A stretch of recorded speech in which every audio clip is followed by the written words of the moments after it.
الحمد لله رب العالمين والعاقبة للمتقين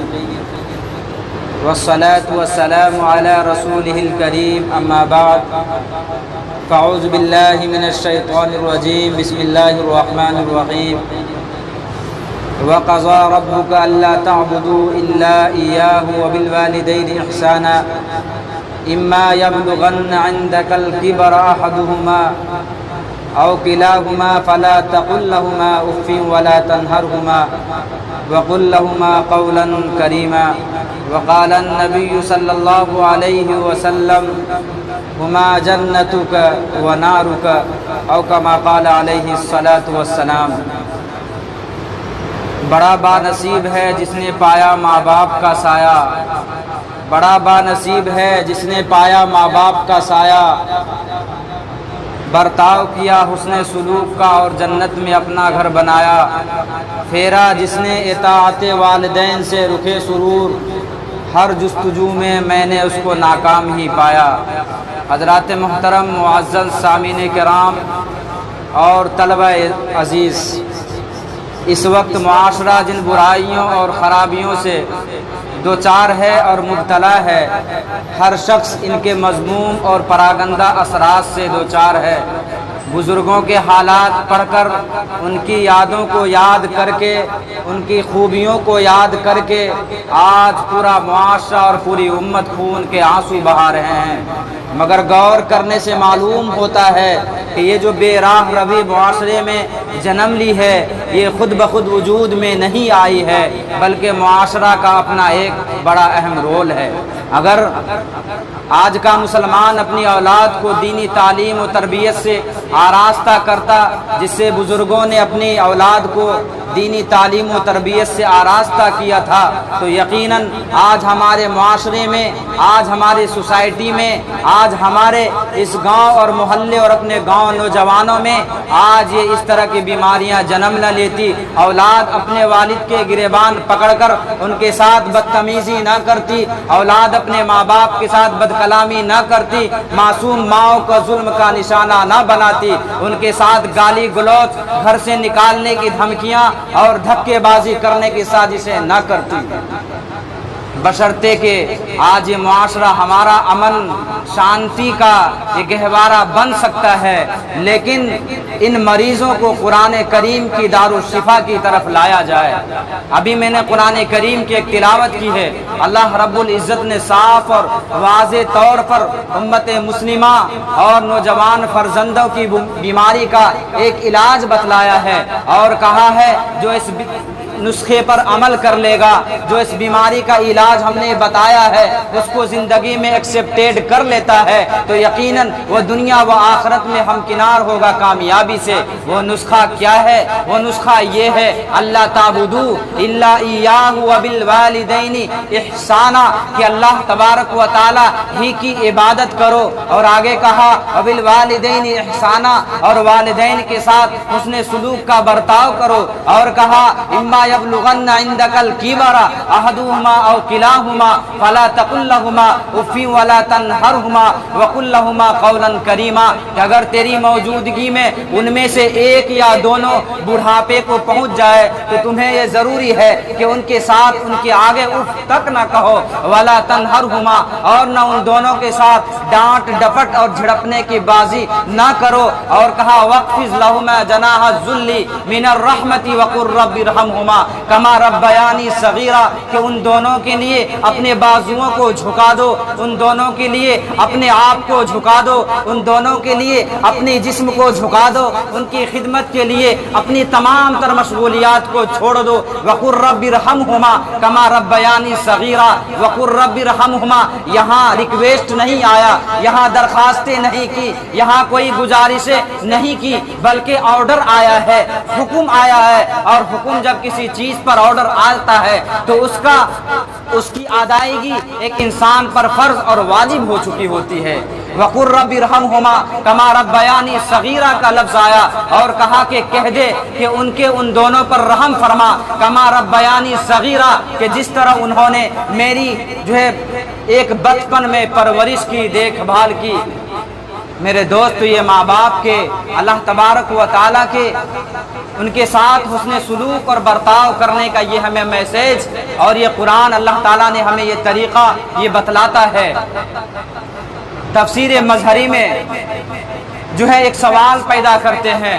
اور ان کے جو امام ہوتے ہیں وہ سوال پیدا کرتے ہیں کہ ہم نے قرآن کریم کے 14,000 ہم نے 6,666 آیتیں پڑھی ہے، میں نے کئی آیتوں کا مطالعہ کیا ہے، لیکن اللہ تبارک و تعالیٰ کا جو ہے اللہ تعالیٰ نے کوئی ایسا حکم نازل نہیں کیا ہے کہ اللہ تعالیٰ کے عبادت کے بعد دوسرے اسٹیپ پر ماں باپ کے ساتھ اس نے سلوک کرنے کا برتاؤ کیا گیا ہے۔ آخر اس کا ریزن کیا ہے؟ آخر اس کی ریزن کیا ہے؟ آخر اس کی وجہ کیا ہے؟ اس کی کچھ تو کچھ خوبی ہوگی۔ اس کا سوال کے جواب خود فرماتے ہیں۔ اس کا جواب کچھ انداز میں یہ ہے کہ اللہ تبارک و تعالیٰ اپنے بندوں کو روزی دیتا ہے، اللہ تعالیٰ اس پہ رحم و کرم کا معاملہ کرتا ہے، اللہ تعالیٰ اپنے بندوں کے ساتھ عفو درگزر کا معاملہ کرتا ہے۔ کما حقہ جو ہے اس پر کوئی معاوضہ نہیں چاہتا ہے، اس کے ساتھ کوئی پیسہ نہیں چاہتا ہے، اس کا بدلہ کا کوئی نعم البدل نہیں چاہتا ہے۔ ٹھیک اسی طرح اللہ تبارک و تعالیٰ جو ماں باپوں کے دلوں کے اندر بھی ایک رحم کا مادہ ایسا دیا ہے کہ اس کے بچوں کے اوپر وہ رحم کرتا ہے، اس کی پرورش کرتا ہے۔ ایک ماں اپنے پیٹ کے اندر 9 مہینے اس بچے کے لیے نہ جانے کیسی کیسی تکلیفیں برداشت کرتا ہے، راتوں کو جاگتی ہے، دنوں کو اٹھتی ہے، اپنے نیند اور اپنی تمام تر مشغولیات کو چھوڑ کر ان کے لیے تمام راحت کو، تمام آسانی کو قربان کر دیتی ہے، اس کے لیے کوئی معاوضہ نہیں چاہتی ہے۔ ٹھیک اسی طرح ماں باپ کا بھی یہ حسن سلوک ہے کہ ایک اولاد کے ساتھ ان کی پرورش کے لیے، ان کی دیکھ بھال کے لیے ان کے لیے کوئی معاوضہ نہیں چاہتا ہے۔ آج امت مسلمہ آج ایک بہت بڑی مہلک بیماریوں سے دوچار ہوتا جا رہا ہے۔ آج ہر گھر کی بیماری نوجوانوں کی یہ ہوتی جا رہی ہے۔ آج ہم نماز تو پڑھتے ہیں، جماعتوں میں جاتے ہیں، قرآن کی تلاوت کرتے ہیں، دینی تربیتی اجلاس میں جاتے ہیں، لیکن گھر کا محاسبہ کیا جاتا ہے، گھر کا انالائسس کیا جاتا ہے، جائزہ لیا جاتا ہے۔ ہمارے نوجوان ماؤں کو ولا تنہرہما، قرآن نے کہا ڈانٹ ڈپٹ نہ کرو، افی ولا تنہرہما، انہیں اف تک نہ کہو۔ آج اس کا وائلیٹ اور وائلیشن کرتا ہوا آج ہماری امت مسلمہ کے نوجوان نظر آتے ہیں۔ میرے دوستو، یہ ماں باپ کی یہ برکت اور ماں باپ کی فضیلت بہت بڑی آئی ہے۔ صحیح بخاری شریف کی روایت ہے، اللہ کے نبی صلی اللہ تعالی علیہ وسلم نے صحابہ کرام کی جماعت نے سوال کرتے ہیں اور کہتے ہیں، اے نبی صلی اللہ علیہ وسلم، آپ ہمیں بتا دیں کہ اللہ تبارک و تعالیٰ کے نزدیک سب سے محبوب عمل کیا ہے؟ اللہ کے نبی صلی اللہ تعالی علیہ وسلم فرماتے ہیں، افضل الاعمال عند اللہ الصلاۃ فی اول وقتها، سب سے اچھا عمل اللہ تبارک و تعالیٰ کے نزدیک یہ ہے کہ وقت پر نماز کو پڑھنا، یہ افضل ہے۔ اس کے بعد آپ نے سوال کیا اور کہا پھر اس کے بعد کس کا ادا ہے، اس کے بعد کس کا حق ہے، اس کے بعد کس کے ساتھ ایسا حسن سلوک کرنا چاہیے؟ اللہ کے نبی صلی اللہ تعالی علیہ وسلم نے فرمایا اس کے بعد ماں باپ کے ساتھ حسن سلوک کا برتاؤ کرنا یہ دوسرے نمبر پر آتا ہے۔ صحابہ کرام کی جماعت نے پوچھا کہ ماں باپ کا کیا حق ہے؟ ما حق الوالدین؟ تو اللہ کے نبی صلی اللہ تعالی علیہ وسلم نے فرمایا کہ ہما جنتک و نارک، وہی تیری جنت ہے اور وہی تمہارے دوزخ ہے۔ اگر تم نے اس کے ساتھ اچھے برتاؤ کیے، اس کے ساتھ اچھے جو ہے بد کلامی چھوڑ کر حسن کلامی کا انجام دیا، اس کے ساتھ دیکھ بھال اچھے سے کیا، اس کی پرورش جس طرح انہوں نے تمہارے ساتھ بچپن میں کی تم نے اگر اس کے ساتھ کیا ہے، کما ربیانی صغیرہ، کہ جس کا لفظ اللہ تبارک و تعالیٰ تمہیں حکم اور آرڈر کرتا ہے، اگر تم اس پر عمل کرتے ہو، اللہ تعالیٰ تمہارے لیے جنت میں کیا، تمہارے لیے ہر جنت کے باغات دروازے کھلے ہوئے اور اوپنلی نظر آئیں گے۔ ایک صحابہ نبی پاک صلی اللہ تعالی علیہ وسلم کا ایک دور کا واقعہ ہے، اللہ کے نبی صلی اللہ تعالی علیہ وسلم کا واقعہ اس کے دور کا آتا ہے۔ ایک بچہ، ایک اولاد اپنے باپ کو کچھ اجناس دیتا ہے، یعنی کچھ چیزیں دیتا ہے، یعنی کچھ سامان رکھنے کے لیے دیتا ہے اور کہتا ہے ابا جان میں تجارت کے لیے جا رہا ہوں، ابا جان میں کہیں سفر پر جا رہا ہوں، ابا جان یہ میں جو آپ کو یہ امانت کے طور پہ دیے جا رہا ہوں، میں جب 2 سال پر لوٹوں گا، مجھے اس طرح یہ سامان چاہیے۔ وہ بوڑھے باپ کو دے دیتا ہے، بوڑھے باپ اسے رکھ لیتا ہے۔ جب اس کا بچہ چلا جاتا ہے، سفر پر چلا جاتا ہے، تجارت کے غرض سے چلا جاتا ہے، وہ سامان اس کے سپرد اور حوالے کر جاتا ہے۔ وہ بوڑھے باپ جو ہے اس سامان کو، اسے بیماری لاحق ہو جاتی ہے، اسے پریشانی آ جاتی ہے، وہ اس میں اس سامان کو خرچ کر دیتا ہے، اس پیسے کو اس میں لگا دیتا ہے۔ جب وہ بچہ آتا ہے، باپ سے شکایتیں کرتا ہے اور کہتا ہے ابا جان، ہم نے تو آپ کو سامان